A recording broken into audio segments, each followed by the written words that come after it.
It's a very humbling experience because the amount of rejections you take in a few hours through the whole block can be more than what a person, right, in their whole year or their whole life, right, combined.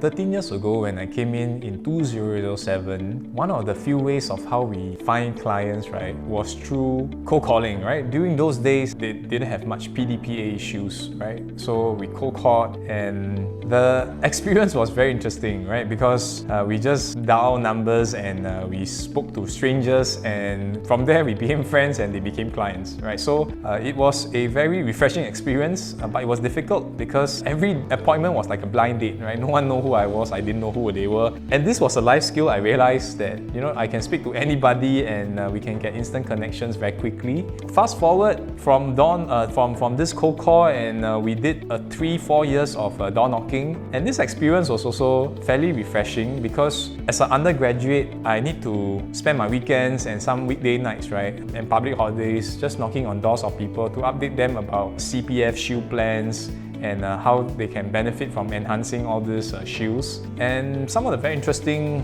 case studies that I could share with you it's a very humbling experience because the amount of rejections you take in a few hours through the whole block can be more than what a person, right, in their whole year or their whole life, right, combined. So this builds up immunity, right, for people that have an issue in taking rejections, right? After you go through this, you are perfectly fine. And the stigma of this was also fairly strong because when we knock doors and tell people about all these things, they weren't quite convinced. But many of them, after we spent some time talking to them, right, they opened up and we became good friends and good clients from there on. Yeah, so the moral of the story is door knocking, right, gave me perspective of you can always create something from scratch, right? You don't have to rely on anybody, and if you are a good business person, you can create something out of nothing, right? The self-made millionaire conversation, right? I think this is one of the skill set that all self-made millionaire need to have.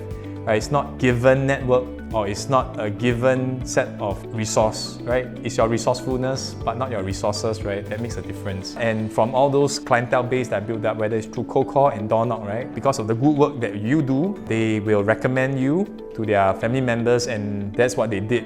And over the last decade, right, I have over 1,000 clients because of those goodwill referral.